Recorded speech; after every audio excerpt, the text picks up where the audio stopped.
It's our first meet and greet, so we appreciate you taking your time. So we're gonna just introduce the team. You have an agenda, we have a tour, we have another space across the street, so you get to see all of the Live Safe Resource Center. So I'm the Executive Director of Environmental Health Watch, and Environmental Health Watch has been around for over 40 years. I've been here, Akbar's been here, wherever he is, for over 20 years.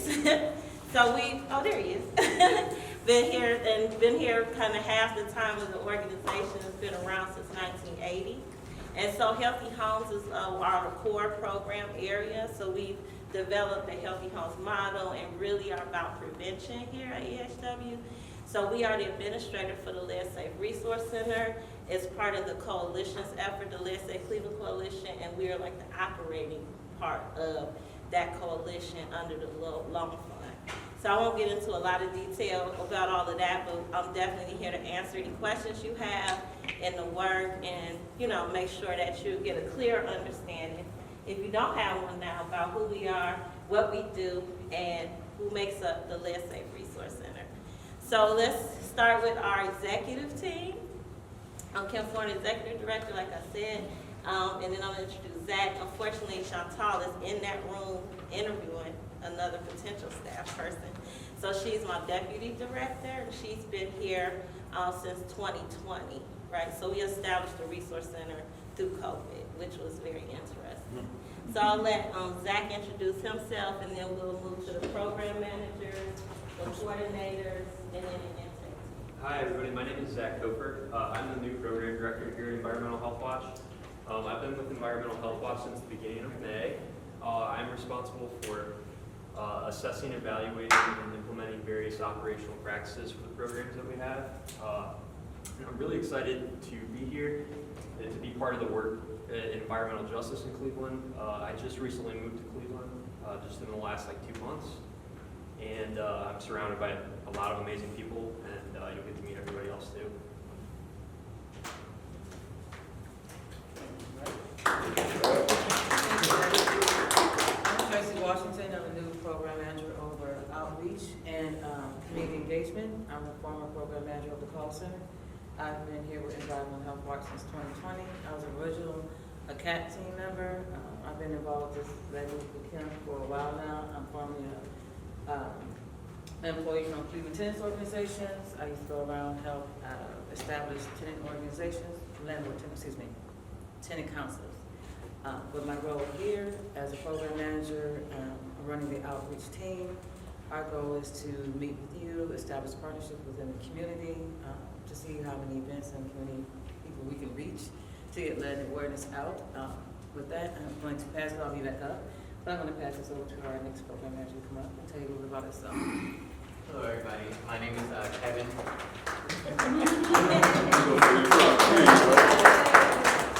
My name is Kevin De Leon. I am the program manager for the Workforce and Healthy Homes Initiative here. I also started with Zach in early May, and formerly I was at a local CDC on the west side of Cleveland, and I did land risk assessments and other housing issues.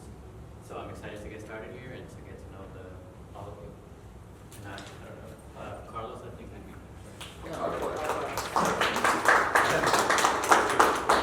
Get an applause too?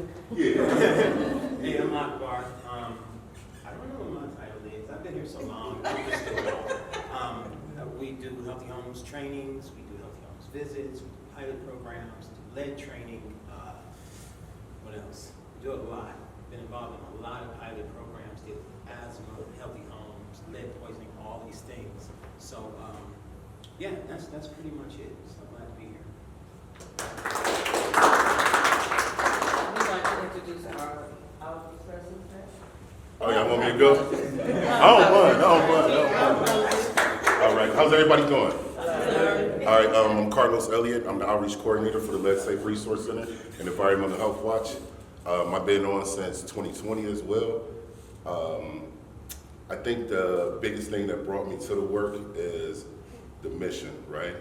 I don't really have anything else to say about that. I look forward to building relationships with you guys instead of just transactions, right?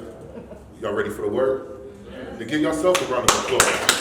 Yeah. And I'd like to introduce the outreach team. Let's first go with Mr. Christian Foreman. How y'all doing? I'm an outreach member. My name's Christian Foreman, outreach specialist. Been doing this since last summer. Kind of been always around it. So the reason why I got into it, because I believe it's nice to help people and give them the right information. So all right.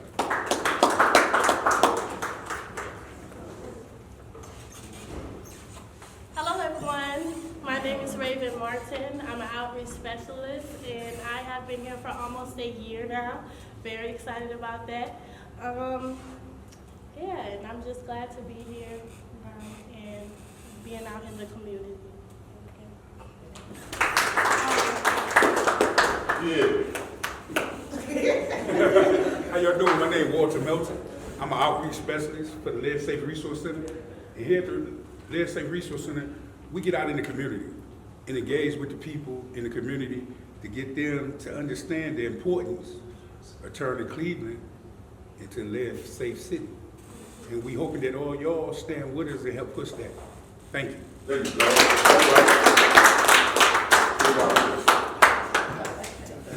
I get the pleasure of not saying much because Walt said it all.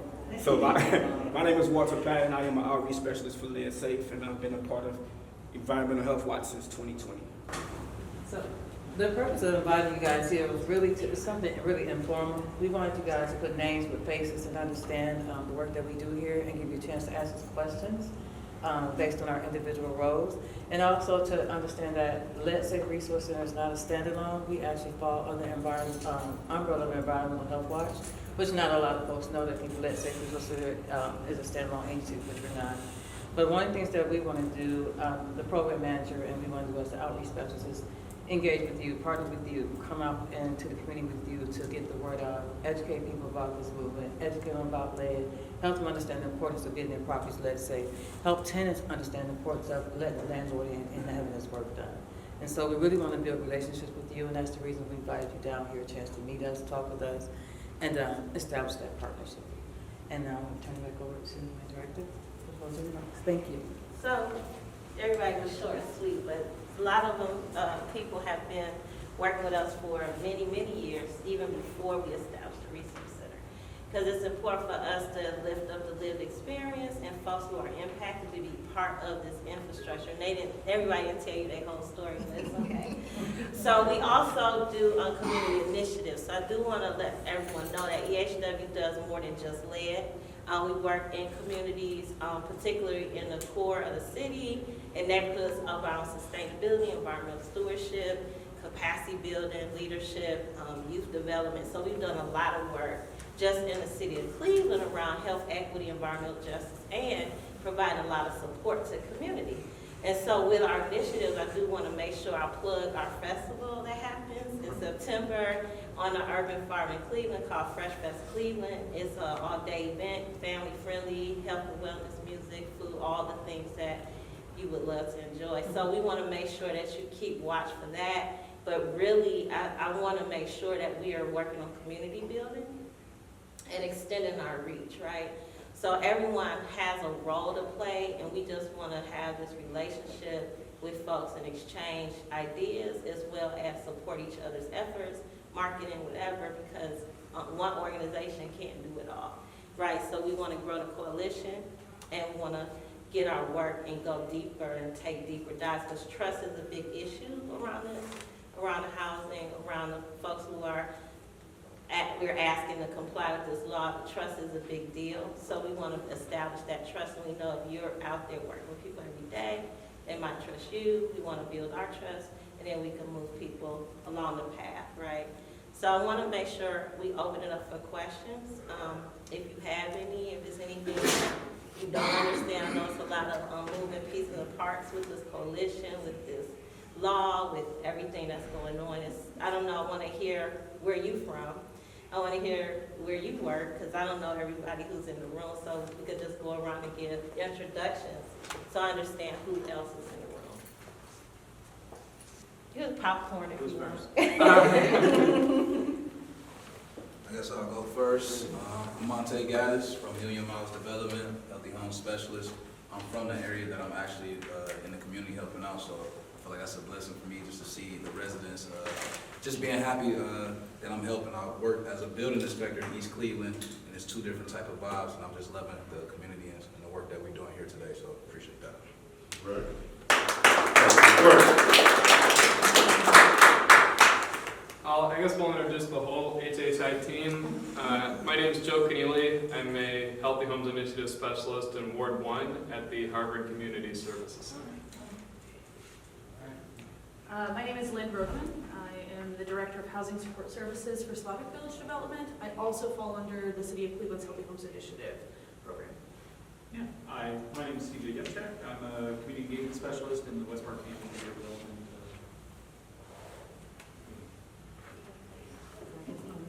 Hi, my name is Angela Goldwoodson. I'm a case manager supervisor for the Miles First program.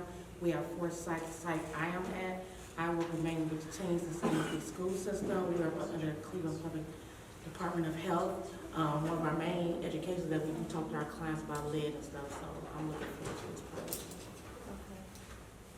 Good morning, everyone. My name is Omar Medina. I've had the pleasure of working with you on many occasions, both as my role as a bishop in the community and also as community outreach at Hispanic Umadao.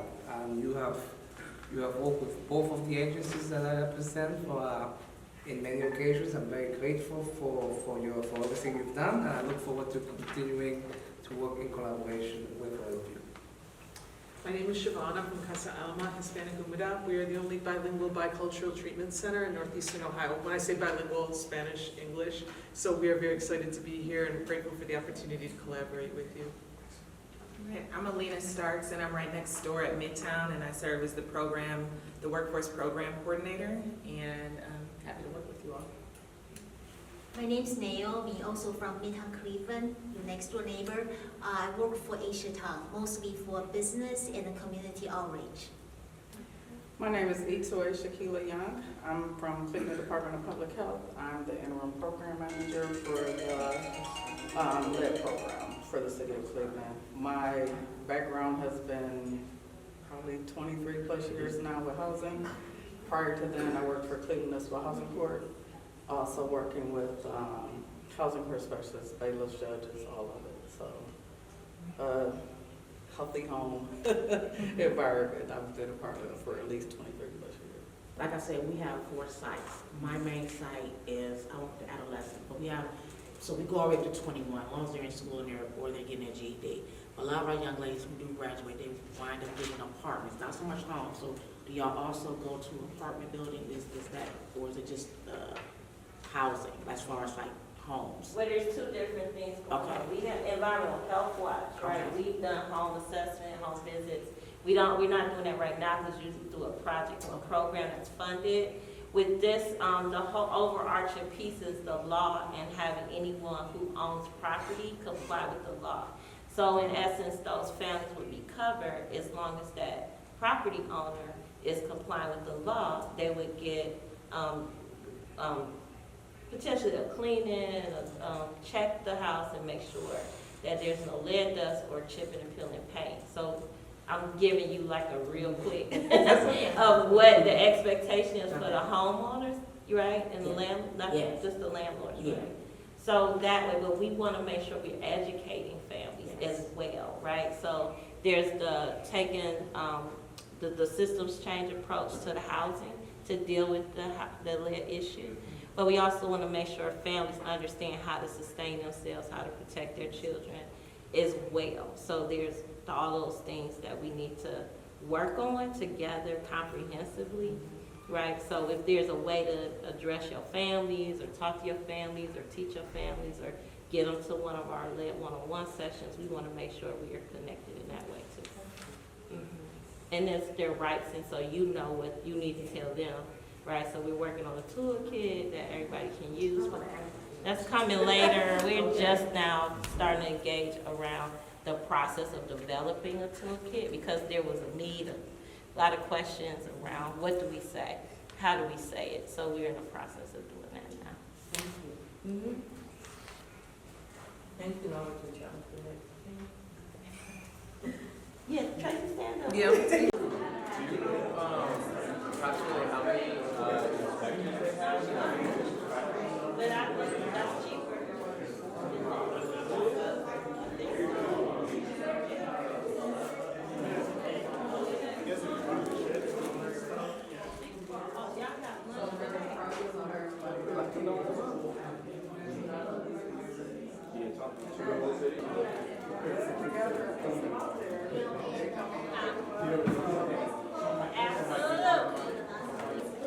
Union?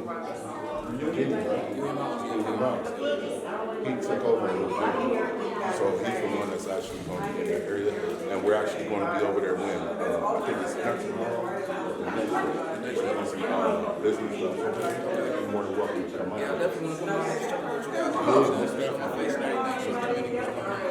I appreciate that. I got something good going on. And Lakewood High, believe it or not, up there. People have told me this is Canadian. She wasn't. But she had broke up. She had broke it off and moved out the house. Oh, now I see yours doing your hair to get out of here.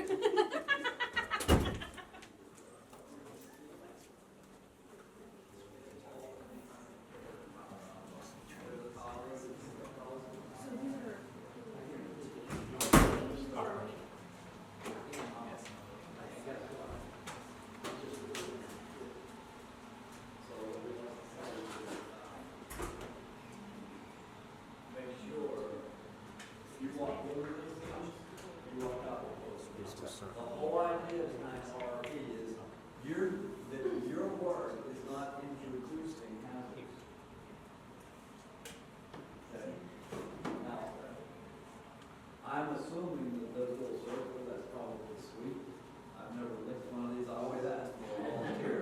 Anyone wanna chew on one and tell me if it's sweet or not? Haven't got a sugar yet. Okay.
That was like 7 different city Yeah. when I was in high school, and then everybody's like, oh my god. now This will be my third time over there. That's awesome. Strongest class, but I definitely passed. Oh yeah. Yeah, I'm a lot more humanities than STEM for sure. No, I do. I mean, I do support the Canoe Search directly, but I didn't work on that project with Canoe. Oh. Ooh, watch out for that rebar. Watch out. No problem. Up there, but I definitely needed an inspection on next steps. Yeah. So did you study abroad when you were in college? I did, but I picked the worst semester to study abroad. Put these jam liners on, and they work. I have so many practical questions about how you put those in, but we can talk about that later. It's so That's not really exciting. what this is this is very labor intensive. To put these in, you might as well pop a new vinyl window in. Because you gotta pull the sash out. You gotta clean this thing up. You gotta put those sashes in this, which is tricky. And you have to slide it all in as one unit, pop it in. And it gets tough. So like when I say it's labor intensive, also we place coral stock at the window well to make it a smooth and cleanable surface. And that's what the vinyl windows do pretty much. Come with the training. This comes with the training. Yeah. This could be a really great option for someone who, let's say, lives in a Store historic it. district, and they have to This put would be certain good. high quality windows. Yeah. I Yeah, guess the I'm jam gonna- liners work. Thank you for this. Yeah, that's in our sunny side. They call these jam liners, Quaker channels, sash tracks, and it's just eliminating the immediate hazard of lead. So that friction surface you get when you're letting the window up and down, like that. Eliminates the friction. Yeah, so you just eliminate the friction. And cover the cool stops. So you remove the old, put those in, so you don't have to break down the session. Well, actually, you can use the old windows, take the windows out, we plane them. Sometimes people think taking care of lead is super expensive. These are low-level interventions. So as opposed to replacing the window, you can take those sash out, plane the edges, so you eliminate that friction surface, and now you got, now the window can still be painted with lead, so you gotta do ongoing monitoring. So you gotta make sure it's not flaking and peeling. And then with doors, friction surfaces, we just take care of the friction surface. The door may still be painted with lead, but the part that hits, the lead paint is gone. So it's eliminating that immediate hazard. And it works, especially if you got a nice door you don't want to get rid of, you know? So you have that, the doors, the steps. We teach them how to cover those steps, the risers, just enclosing them. Just low-level intervention. Because people think lead, taking care of lead, you got to do a bake and gut the whole house. No, it's not the case. You can make a house lead safe, as opposed to doing everything, because it's very expensive. Yeah, so we teach them how to clean. That's why we got our little pads. That's why I keep this place kind of dirty. So we teach the RRP class people how to clean, and then the clearance technicians come over and take dust wipes to make sure they did a good job. So that's just part of the training. Awesome. So this is our space.